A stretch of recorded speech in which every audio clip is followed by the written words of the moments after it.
편숙한 여인을 누가 찾을 수 있느냐? 그녀는 루비보다 훨씬 더 값지다. 그녀의 남편이 그녀를 마음으로 끝까지 믿으니 부족한 것이 없을 것이다. 그녀가 사는 날 동안 남편에게 도움이 되고 해가 되지 않는다. 그녀는 양모와 말을 골라 부지런히 손을 놀려 일한다. 그녀는 상인들의 배와 같아서 양식을 멀리서 구해온다. 또 아직 어두울 때 일어나 식구들을 위해 음식을 준비하고 여종들이 일할 몫을 챙겨준다. 또 생각하고 생각한 후에 밭을 사고 자신이 번 돈으로 포도원을 지으며 허리를 단단히 동이고 그 팔로 힘차게 일을 한다. 장사가 잘 될 것을 알고는 등불을 밤에도 꺼뜨리지 않고 손으로 손뭉치를 들고 손가락으로는 물레를 잡는다. 그녀의 한 손은 가난한 사람들을 돕고 다른 한 손은 궁핍한 사람들을 돕는다. 눈이 와도 집안 사람들을 걱정하지 않으니 이는 그들을 모두 자주 새 곳으로 따뜻하게 입히기 때문이다. 그녀는 자기 침대고를 만들고 자주색 명주로 옷을 지어 입는다. 그녀의 남편은 성문에서 그 땅 장로들 가운데 앉고 그곳에서 존경을 받는다. 그녀는 고운 베옷을 지어 팔고 상인들에게 띠를 공급해 준다. 능력과 존귀함이 그녀의 옷이며 미래에 대한 두려움도 없다. 그녀는 입을 열면 지혜가 나오고 그녀의 혀에는 따뜻한 훈계가 있다. 그녀는 또 집안의 크고 작은 일을 보살피고 일하지 않고 얻은 빵은 먹지 않는다. 그녀의 자녀들이 일어나 그녀를 찬양하고 그녀의 남편도 그녀를 축복하고 칭찬하며 덕을 끼치는 여자들이 많지만 당신은 그들 모두보다 뛰어나다라고 한다. 고운 것도 거짓되고 아름다움도 잠깐이지만 여호와를 경외하는 여자는 칭찬을 받을 것이다. 그녀의 손에서 난 것을 그녀에게 돌려라. 그녀가 한 일에 대해 성문 안에서 칭찬이 자자하게 하여라.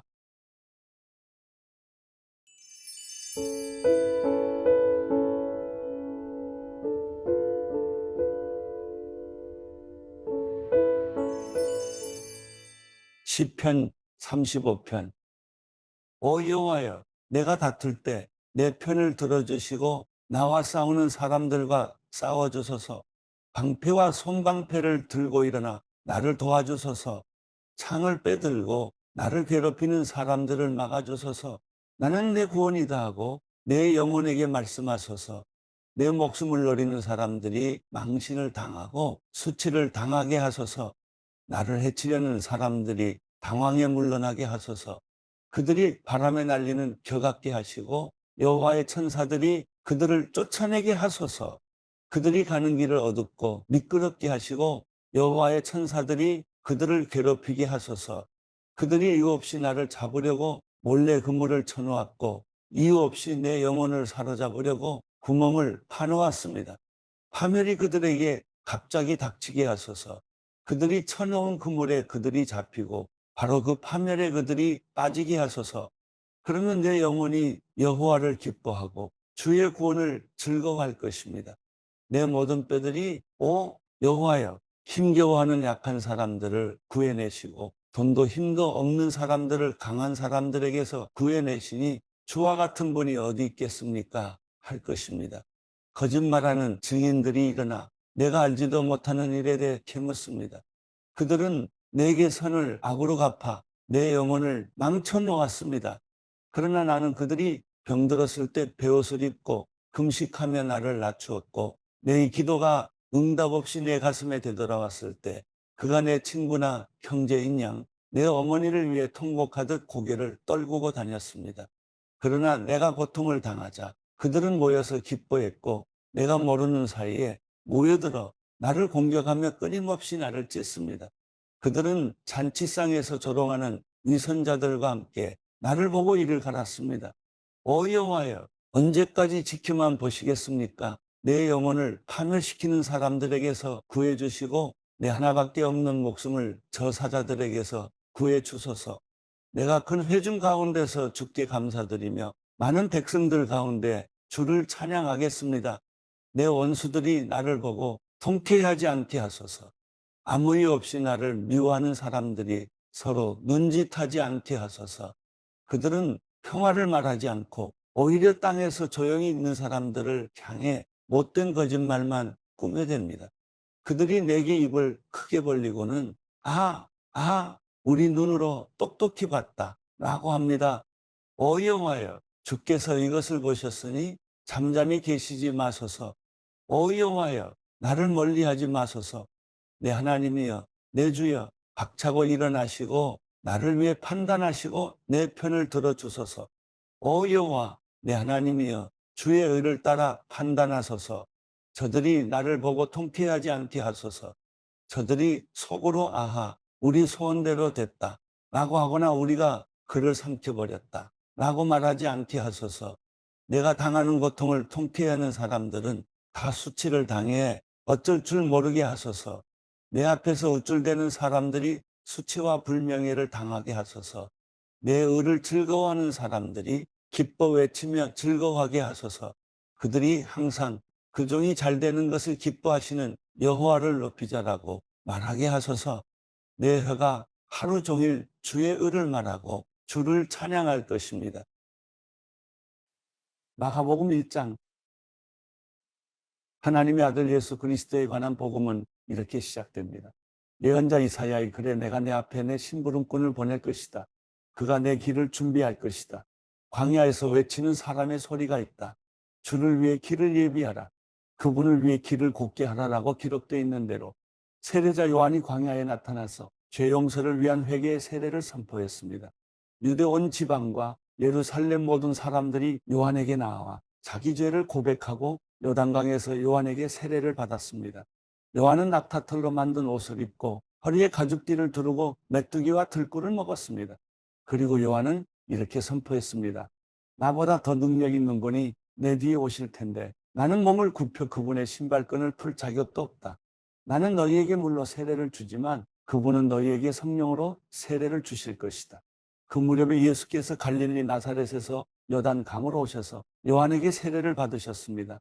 예수께서 물에서 막 나오실 때 하늘이 열리고 성령의 비둘기처럼 자기에게 내려오는 것을 보셨습니다. 그리고 하늘에서 소리가 들려왔습니다. 너는 내가 사랑하는 아들이다. 내가 너를 무척 기뻐한다. 그러고 나서 곧 성령이 예수를 광야로 내보내셨습니다. 예수께서 40일 동안 광야에 계시면서 사탄에게 시험을 받으셨습니다. 그때 예수께서 들짐승들과 함께 계셨는데 천사들이 예수를 시중들었습니다. 요한이 감옥에 갇힌 뒤 예수께서는 갈릴리로 가셔서 하나님의 복음을 선포하셨습니다. 때가 찼고 하나님 나라가 가까이 왔으니 회개하고 복음을 믿으라. 그리고 예수께서 갈릴리 호숫가를 거닐다가 시몬과 그 동생 안드레가 호수에 그물을 던지는 것을 보셨는데 그들은 어부였습니다. 예수께서 말씀하셨습니다. 나를 따라라. 내가 너희를 사람 낚는 어부가 되게 하겠다. 시몬과 안드레는 곧 그물을 버려두고 예수를 따랐습니다. 예수께서 조금 더 가시다가 세베대의 아들 야고보와 그 동생 요한이 배에서 그물을 깁고 있는 것을 보시고 곧 그들을 부르셨습니다. 그러자 그들도 아버지 세베대와 일꾼들을 배에 남겨두고 곧바로 예수를 따랐습니다. 그들은 가버나움으로 갔습니다. 곧 안식일이 돼 예수께서 회당에 들어가셔서 말씀을 가르치시기 시작하셨습니다. 그러자 사람들은 예수의 가르치심에 놀랐습니다. 율법학자들과 달리 예수께서는 권위 있는 분처럼 가르치셨기 때문입니다. 바로 그때 회당 안에 들어온 귀신 들린 사람 한 명이 울부짖었습니다. 나사렛 예수여, 우리가 당신과 무슨 상관이 있습니까? 우리를 망하게 하려고 오셨습니까? 나는 당신이 누구신 줄 압니다. 하나님께서 보내신 거룩한 분이십니다. 예수께서 귀신을 꾸짖으시며 말씀하셨습니다. 조용히 하여라. 그리고 그 사람에게서 나와라. 그러자 더러운 귀신은 그 사람에게 발작을 일으키더니 비명을 지르며 떠나갔습니다. 사람들은 모두 너무나 놀란 나머지 서로 수군거렸습니다. 이게 무슨 일이지? 권위 있는 새로운 가르침이로군. 저가 더러운 귀신에게 명령까지 하고 귀신도 그에게 복종하니 말이야. 그래서 예수에 대한 소문이 갈릴리 온 지역으로 삽시간에 퍼졌습니다. 그들은 회당에서 나와 곧바로 야고보와 요한과 함께 시몬과 안드레의 집으로 갔습니다. 이때 시몬의 장모가 열병으로 앓아누워 있었습니다. 사람들은 즉시 이 사실을 예수께 말씀드렸습니다. 그래서 예수께서 그 여인에게 다가가셔서 손을 잡고 일으키셨습니다. 그러자 그 즉시 시몬 장모의 열이 떨어졌습니다. 곧바로 그 여인은 그들을 시중들기 시작했습니다. 그날 저녁 해진 후에 사람들이 아픈 사람들과 귀신 들린 사람들을 전부 예수께로 데려왔습니다. 온 동네 사람들이 문 앞에 모여들었습니다. 예수께서는 온갖 병에 걸린 사람들을 많이 고쳐주셨습니다. 그리고 많은 귀신들도 내쫓아 주셨습니다. 예수께서는 귀신들이 예수가 누구신지 알고 있기 때문에 귀신들이 말하는 것을 허락하지 않으셨습니다. 매우 이른 새벽, 아직 어둑어둑할 때 예수께서 일어나 외딴 곳으로 가셔서 기도하셨습니다. 시몬과 그 일행들이 예수를 찾아 나섰습니다. 그들이 마침내 예수를 만나자 소리쳐 말했습니다. 모든 사람들이 선생님을 찾고 있습니다. 예수께서 대답하셨습니다. 가까운 이웃 마을들에 가서도 말씀을 전파하도록 하자. 내가 이 일을 하러 왔다. 그리하여 예수께서는 갈릴리에 두루 다니시며 여러 회당에서 가르치시고 귀신들을 쫓아내셨습니다. 어떤 나병 환자가 예수께 다가와 무릎을 꿇고 애원했습니다. 선생님께서 원하시기만 하면 저를 깨끗하게 해주실 수 있습니다. 예수께서 불쌍히 여기시고 손을 내밀어 그를 만지시며 말씀하셨습니다. 내가 원한다. 자, 깨끗이 나아라. 그러자 나병이 순식간에 사라지고 그가 깨끗이 나았습니다. 예수께서는 곧바로 그를 보내시며 단단히 당부하셨습니다. 이 일에 대해 아무에게도 아무 말도 하지 마라. 다만 제사장에게 가서 내 몸을 보이고 내가 깨끗이 나은 것에 대해 모세가 명령한 대로 예물을 드려 사람들에게 증거를 삼아라. 그러나 그 사람은 나가서 이 일을 마구 널리 퍼뜨렸습니다. 그 결과 예수께서는 더 이상 드러나게 마을 안으로 들어가지 못하고 마을 밖 외딴 곳에 머물러 계셨습니다. 그래도 사람들은 여전히 사방에서 예수께로 모여들었습니다. 마가복음 2장. 며칠 후 예수께서 가버나움으로 다시 들어가시자 예수께서 집에 계신다는 소문이 퍼졌습니다. 그러자 얼마나 많은 사람들이 모여들었던지 집 안은 물론 문 밖까지도 발 디딜 틈이 없었습니다. 예수께서는 그들에게 말씀을 전하셨습니다. 그때 네 사람이 한 중풍 환자를 예수께 데리고 왔습니다. 그러나 사람들이 너무 많아 예수께 가까이 갈 수가 없었습니다. 그래서 그들은 예수께서 계신 곳 바로 위에 지붕을 뚫어 구멍을 내고 중풍 환자를 자리에 눕힌 채 달아내렸습니다. 예수께서는 그들의 믿음을 보시고 중풍 환자에게 말씀하셨습니다. 얘야, 내 죄가 용서받았다. 거기 앉아있던 율법학자들은 속으로 생각했습니다. 저 사람이 어떻게 저런 말을 할 수 있단 말인가? 하나님을 모독하고 있구나. 하나님 한 분 말고 누가 죄를 용서할 수 있단 말인가? 예수께서는 이들이 속으로 이렇게 생각하는 것을 마음으로 곧 알아채시고 율법학자들에게 말씀하셨습니다. 왜 그런 생각을 하느냐? 중풍 환자에게 내 죄가 용서받았다 하는 말과 일어나 자리를 들고 걸어가거라는 말 중 어느 말이 더 쉽겠느냐? 그러나 인자가 땅에서 죄를 용서하는 권세가 있는 것을 너희에게 알려주겠다. 그리고 예수께서 중풍 환자에게 말씀하셨습니다. 내가 내게 말한다.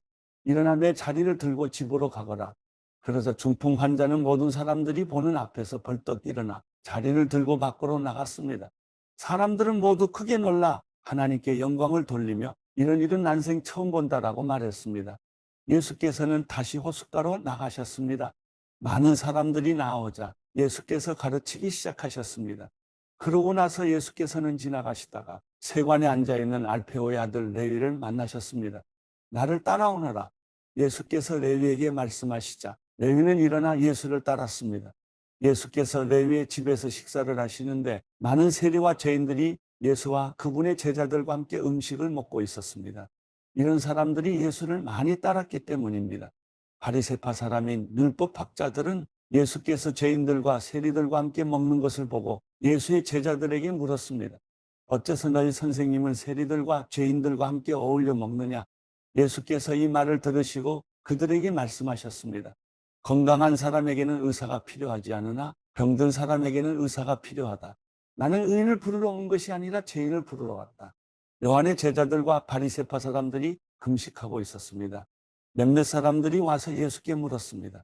요한의 제자들과 바리새파 사람의 제자들은 금식을 하는데 왜 당신의 제자들은 금식하지 않습니까? 예수께서 대답하셨습니다. 신랑이 함께 있는데 어떻게 결혼잔치에 초대받은 사람들이 금식을 할 수 있겠느냐? 신랑이 자기들과 함께 있는 한 금식할 수 없다. 그러나 신랑을 빼앗길 날이 올 텐데 그날에는 그들이 금식할 것이다. 낡은 옷에 새 천조각을 대고 깁는 사람은 없다. 그렇게 하면 새 천조각이 낡은 옷을 잡아당겨 더 찢어지게 된다. 또한 새 포도주를 낡은 가죽 부대에 담는 사람도 없다. 그렇게 하면 포도주가 부대를 터뜨려 포도주와 구대 모두를 버리게 되기 때문이다. 새 포도주는 새 구대에 담아야 하는 법이다. 안식일에 예수께서 밀밭 사이를 지나가시는데 함께 가던 제자들이 길을 내며 이삭을 자르기 시작했습니다. 바리새파 사람들이 예수께 말했습니다. 보십시오. 어째서 저들이 안식일에 해서는 안 될 일을 하는 것입니까? 예수께서 대답하셨습니다.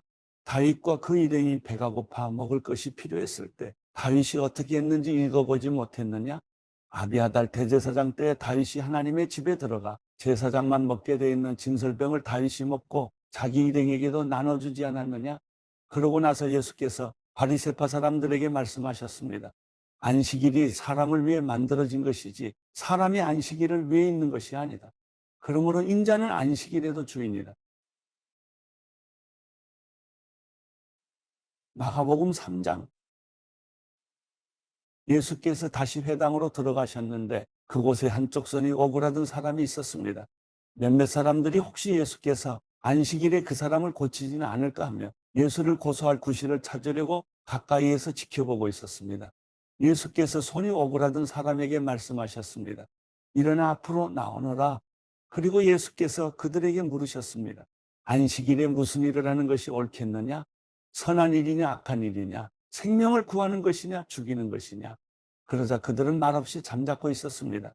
예수께서 노하셔서 그들을 둘러보시고 그들의 마음이 완악한 것을 마음 깊이 슬퍼하시며 그 사람에게 말씀하셨습니다. 손을 펴보아라. 그가 손을 쭉 내밀자 그 손이 완전하게 회복됐습니다.